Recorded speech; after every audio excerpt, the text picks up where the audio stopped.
ఆమేన్. ఇటు సమయాన్ని నాకు అనుగ్రహించిన దేవాది దేవునికి స్తుతులు చెల్లిస్తూ ఈ బైబిల్ మిషన్ స్త్రీల మహాసభలలో మాట్లాడే భాగ్యాన్ని దేవుడు అనుగ్రహించారు.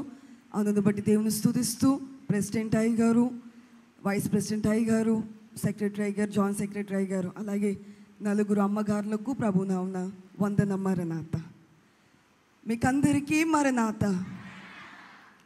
పరిశుద్ధ గ్రంథములో నుండి నాకు ఇవ్వబడిన అంశము పరమగీతము 8వ అధ్యాయము 5వ వచనము. తన ప్రియుని మీద ఆనుకొని అరణ్య మార్గమున వచ్చున్నది ఎవతే. ఈ వాక్యాన్ని ధ్యానిద్దాం. దయగలిగిన తండ్రి, మీకు వందనములు నాయనా. 2 దినములుగా మీ బలమైన కార్యాన్ని ఇక్కడ జరిగించుచున్నారు. స్తోత్రములు తండ్రి. ఈ దీను రోజును మీ సిలువ చాటున మరుగుపరిచి ప్రతి ఒక్కరితో మీరే మాట్లాడుమని త్వరగా వచ్చుచున్న ప్రభువారి నామమున వేడుకొనుచున్నాము పరమ తండ్రి. ఆమేన్. మరణాత. అందరూ కూర్చుందాము.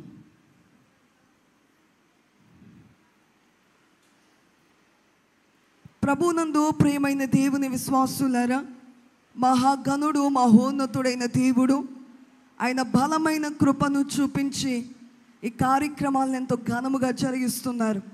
మనము చదువుకున్న వాక్య భాగములో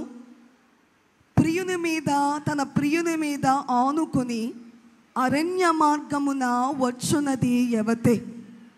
ఇది ఎవరిని గూర్చి తెలియజేయబడుతున్నదంటే దేవుని యొక్క సంఘమును గూర్చి, వధువు సంఘమును గూర్చి తెలియజేయబడే మాట.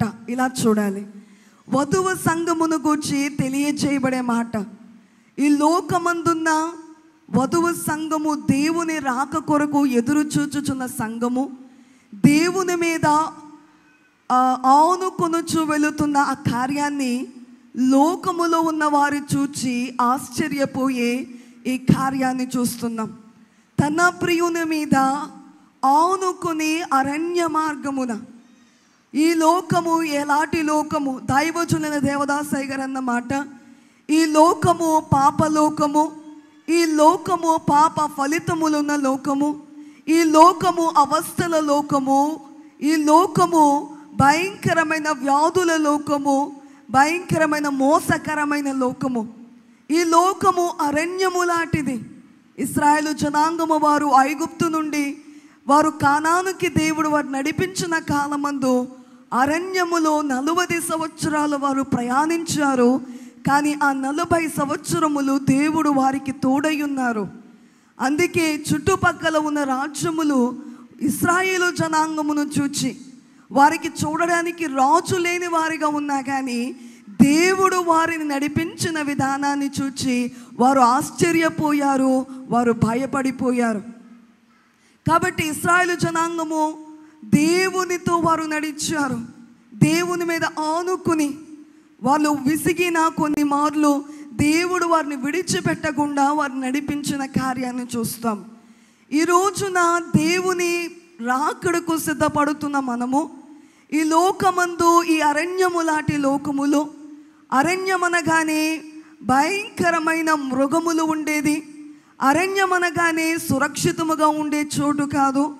అటువంటి ఈ భయంకరమైన అరణ్యము లాంటి లోకములో జీవిస్తున్న మనము ఎవరిని మృంగుదోనా అని సింహము వలె, గర్జించు సింహము వలె ఎవరిని మృంగుదోనా అని చూచుచున్న అపవాది అనబడే మృగము ఉన్న ఈ అరణ్యములో ప్రయాణించే మనము ఎలాగున ప్రయాణించాలంటే దేవుని మీద, మన ప్రాణ ప్రియుడైన యేసుక్రీస్తు ప్రభువారి మీద మనము ఆనుకొని ప్రయాణించాలి.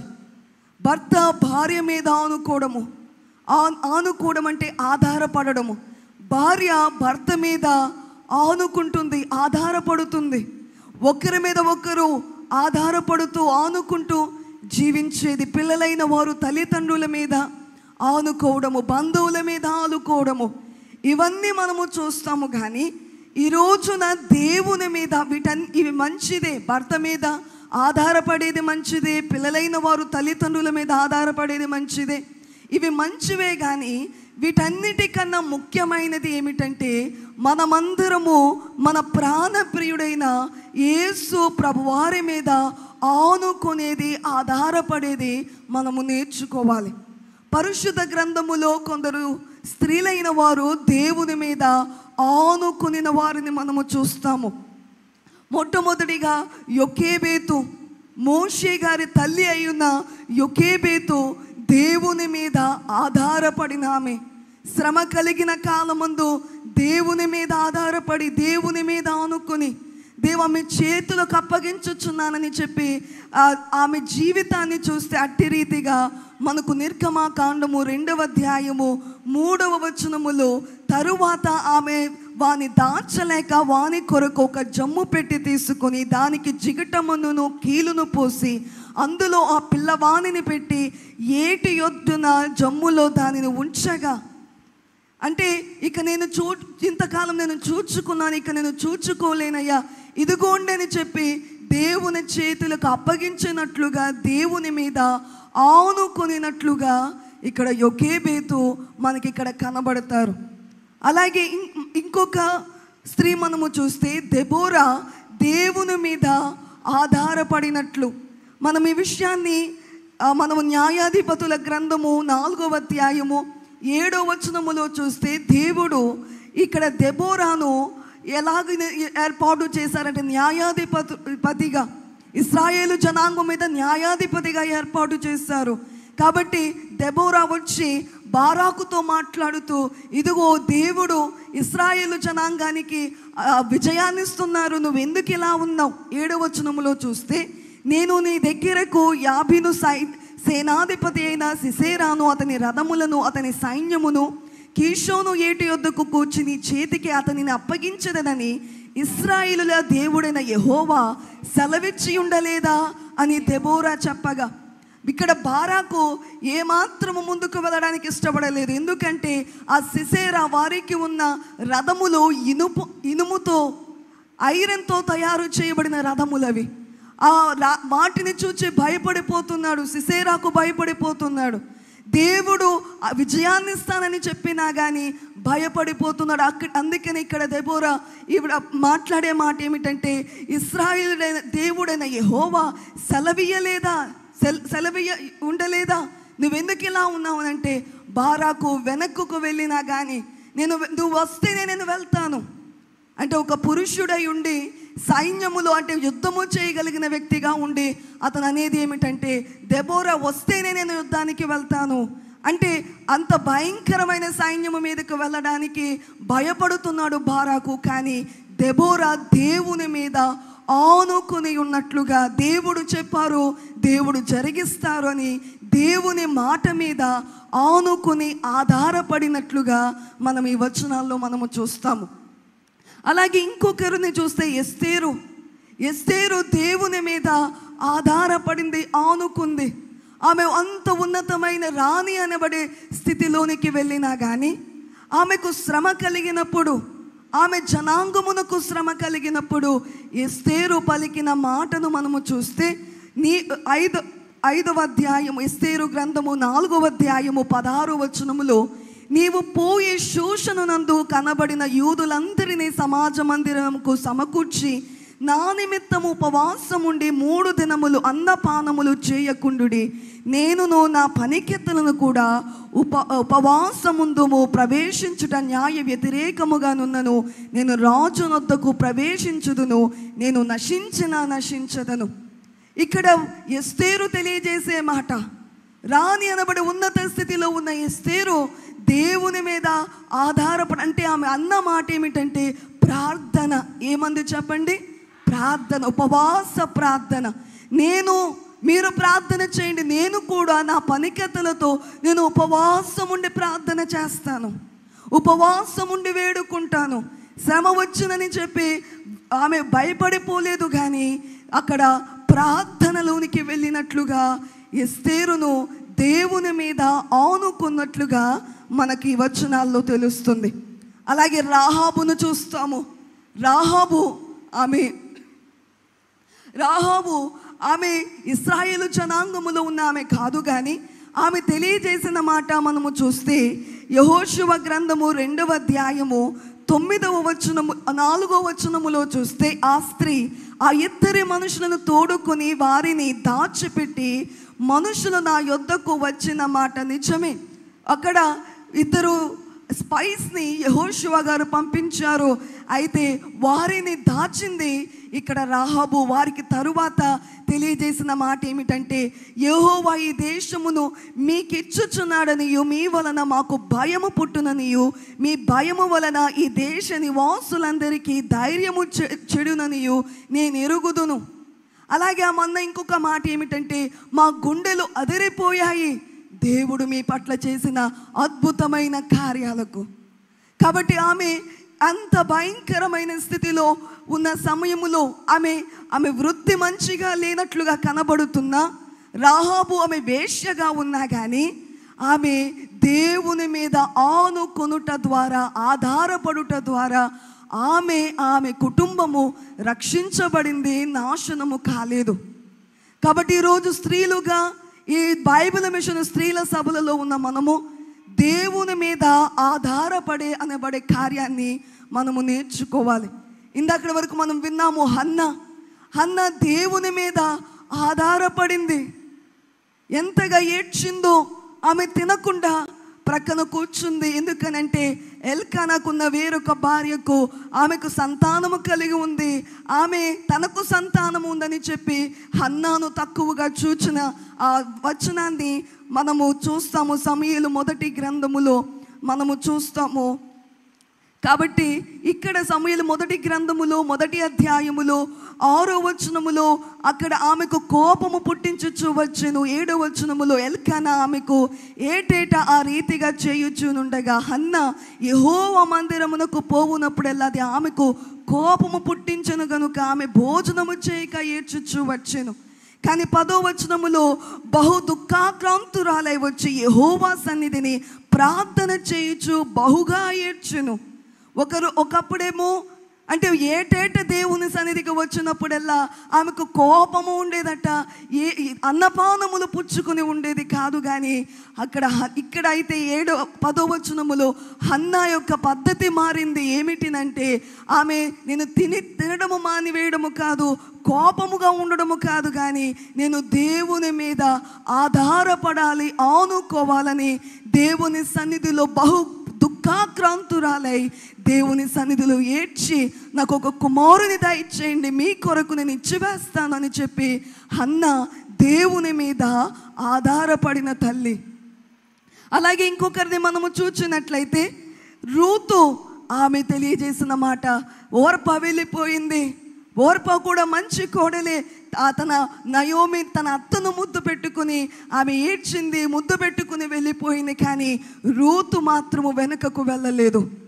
నేను వెళ్ళను, నన్ను బలవంతము చేయొద్దు, నన్ను పంపించి వేయొద్దు, నీ జనమే నా జనము, నీ దేవుడే నా దేవుడు అనబడే మాట రూతు గ్రంథములో మనము చూస్తాము. రూతు గ్రంథములో రూతు తెలియజేసే మాట, ఆ 16వ వచనము 1వ అధ్యాయములో, నా వెంబడి రావద్దనియు నన్ను విడిచిపెట్టుమనియు నన్ను బ్రతిమాలు కొనవద్దు, నీవు వెళ్ళు చోటికి నేను వచ్చేదను, నీవు నివసించు చోటనే నేను నివసించదను, నీ జనమే నా జనము, నీ దేవుడే నా దేవుడు. అంటే నయోమి యొక్క జీవితాన్ని రూతు చూచింది. అంటే నీ దేవుడే నా దేవుడు అనడానికి గల ఆ మాట పలకడానికి కారణం ఉంది. ఎందుకనంటే ఆమె నయోమి యొక్క జీవితాన్ని చూచినది కనుక. అయ్యో, నేను దేవుని విడిచిపెట్టడాన్ని బట్టి ఈ శాపాన్ని నేను తెచ్చుకున్నాను, దేవుని యొక్క కృప నుండి ప్రక్కకు వచ్చాను అని చెప్పి నయోమి యొక్క మాటలు విని దేవుడు ఎంత ఉన్నతమైన వారో ఆమె తెలుసుకుని తన తల్లి ఇంటిని, ఆ ఊరిని, తన దేశమును విడిచి దేవుని మీదనే ఆనుకునుట కంటే తన అత్తతో పాటు ఇశ్రాయేలు ప్రదేశానికి వచ్చి వేసిన తన అత్తతో రూతు దేవుని మీద ఆనుకున్నది.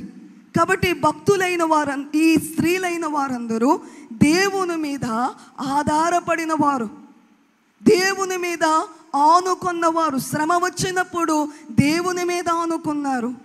వారికి శ్రమ కలిగినప్పుడు దేవుని వాగ్దానము మీద ఆనుకున్నారు. భయపడిపోలేదు. వారు జడియలేదు, దేవుని మీద ఆనుకొనిన వారు. ఇది అరణ్య మార్గములో ప్రియుని మీద ఆనుకొని అరణ్య మార్గములో వచ్చున్నది ఎవతే అన్నట్లుగా ఈ స్త్రీలు మనకు ఆశ్చర్యాన్ని కలిగించేవారిగా, వారి విశ్వాసములో పట్టుదలలో దేవుని మీద ఆనుకొనుటలో వారి యొక్క విశ్వాసము ఎంతో ఆశ్చర్యాన్ని కలిగిస్తుంది. మనము శారమ్మ గారిని చూస్తే ఆవిడ దేవుని మీద ఆనుకోలేకపోయింది. కొన్ని సమయములలో దేవుడు సంతానాన్ని ఇస్తానన్నారు, వెలుపలికి నడిపించారు. అబ్రహాముని దేవుడు వెలుపలికి నడిపించి నేను చూపించుచున్న దేశమునకు వెళ్ళు అని అన్నారు. నేను గొప్ప జనముగా చేసేదని అన్నారు. దేవుడు ఎన్ని అద్భుతాలు చేశారు, ఎలాగా దేవుడు ఒక్కొక్క చోట నడిపించారు. అబ్రహాము గారి యొక్క విశ్వాసాన్ని చూస్తూ వచ్చిన శారమ్మ గారు దేవుడు సంతానాన్ని ఇస్తారని చెప్పి నమ్మలేకపోయి, నాకు సంతానము నాకు కలుగదేమో అని చెప్పి అనుకొని ఇక్కడ సారా చేసిన పని ఆదికాండము 16వ అధ్యాయము 2వ వచనములో చూస్తే, ఇదిగో నేను పిల్లలు కనకుండా యెహోవా చేసి ఉన్నాడు, నీవు దయచేసి నా దాసితో పొమ్ము.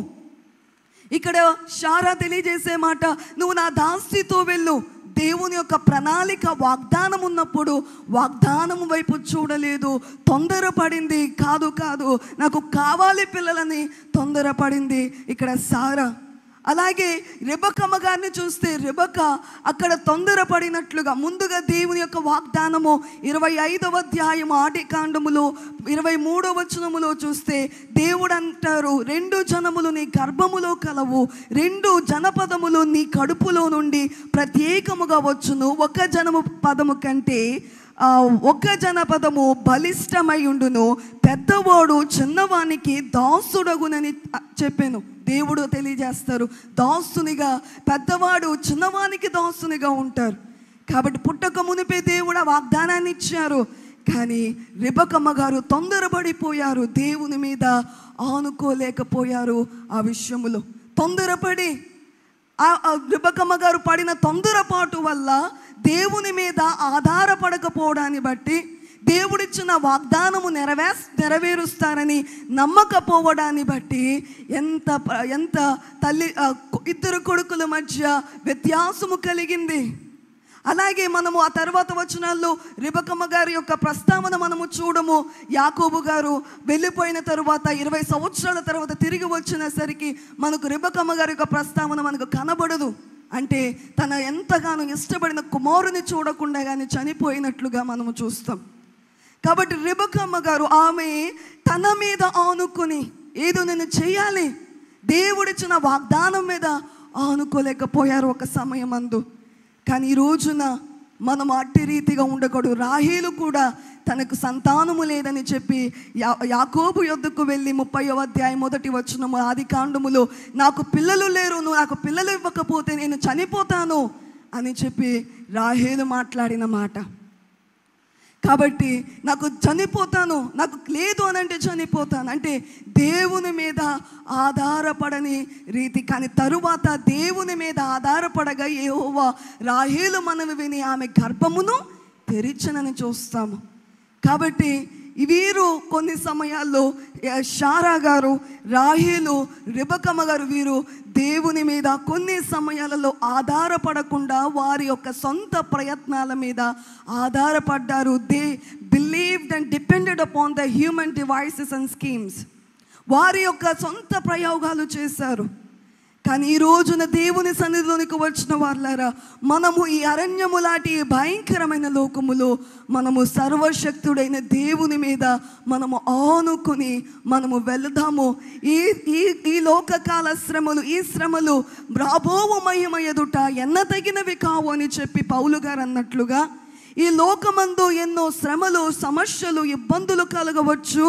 కుటుంబంలో భర్త వలన ఇబ్బందులు, లేక ఏదో ఒక ఇబ్బంది, లేకపోతే దేవుని వెంబడించడాన్ని బట్టి ఇబ్బంది ఎన్నో కలగవచ్చు. కానీ మనము ఎలాగున ఉండాలంటే ఇప్పుడు వినిన స్త్రీలు, ఈ తల్లులైన వారు వీరు దేవుని మీద ఆనుకున్నారు, ఆధారపడి జీవించారు. మనము కూడా మన సొంత వాటి మీద, మన సొంత తెలివి మీద, మనం ఆనుకొనకుండా నేనేదో చేసేద్దాములే అన్నట్లుగా మనము చేయకుండా దేవుని మీద ఆధారపడదాము. అందుకే నిన్ను తలచిన నాడే నీటన్ కలయును కీడు, నన్ను తలచిన నాడే నా వెళ్ళన్ పాడునని అన్నారు. మనము దేవుని తలంచినప్పుడు మన కీడంత నీటిలో కలిసిపోతుంది. సముద్రములో ఎంత బురద నీళ్ళు వేసినా సముద్రములో ఉన్న నీరు బురద నీరుగా మార్చబడదు. అలాగే మనము దేవుని వైపు చూచినప్పుడు మన శ్రమ మనకున్నదంతయు ఏమీ లేనట్లుగా దేవుడు చేస్తారు. ఆ శ్రమ అసలు ఉన్నదా వచ్చినదా అన్నట్లుగా అంత రీతిగా దేవుడు నడిపిస్తారు. మనల్ని గూర్చి, మన శ్రమలను గూర్చి మనం ఆలోచిస్తే, మన మీద మనం ఆనుకుంటే, ఆధారపడితే, లోకముందున్న మనుషుల మీద ఆధారపడితే మన శ్రమలు ఎక్కువ అవుతాయే కానీ అవి తక్కువ అవ్వవు. అందుకే దైవజనులు పాడారు, నీవే అని నమ్మిక యేసు నాకు నీవే అని నమ్మిక అని. ఈ కీర్తనలు మనము చూస్తాము. మనోవిచారము కూడదు నీకు మహిమ తలంపులే కావలేను. కాబట్టి మనం ఏదో ఆలోచించి మన జీవితాల్లో మనము సాధించలేము. ఈ రోజున మనము ప్రియురాలు యొక్క స్థితి, వధువు సంఘము యొక్క ఉన్నతమైన స్థితిలోనికి మనమందరము వెళ్ళిపోదాము. ఆ స్త్రీలు ఎలాగైతే దేవుని మీద ఆధారపడ్డారో మనం ఈ రోజున ఎవరి మీద ఆధారపడాలి చెప్పండి? దేవుని మీద. భర్త మీద కాదు, ఉన్న ఐశ్వర్యము మీద కాదు, ఉన్న వాటి మీద వేటి మీదనో కాదు, కానీ మనము దేవుని మీద ఆనుకొని ఈ అరణ్యము లాంటి లోకములో ఎన్ని శ్రమలు, ఎన్ని ఇబ్బందులు, ఎన్ని పరిస్థితులు ఏర్పడినా దేవుని మీద ఆనుకొని వెళ్దాము. మన సొంత ప్రయత్నాలు చేద్దామంటారా? మన సొంత ప్రయత్నాలు వద్దు, మన సొంత ప్రయత్నాలు వద్దు. ఇలాగైతే బాగుంటుంది, అలాగైతే బాగుంటుంది అని శారమ్మ గారిలాగా, రిబకమ్మ గారిలాగా తొందరపాటు మనకు వద్దు. వారిని చూచి నేర్చుకుందాం. తొందరపాటు వల్ల ఎన్ని ప్రమాదాలు జరిగాయో, ఎన్ని పరిస్థితులు ఏర్పడ్డాయో కనుక దేవుని మీద ఆనుకొని మనము దేవుని మీద మనం బరువును ఆంచి, పెద్దలైన వారు నడిచినప్పుడు వృద్ధాప్యంలో ఉన్నవారు వారు ఒక కర్రను పట్టుకొని దాని మీద ఆనుకొని, లేదా ఒక చెయ్యి పట్టుకొని ఆనుకొని నడుస్తారు. ఈ రోజున మనము దేవుని మీద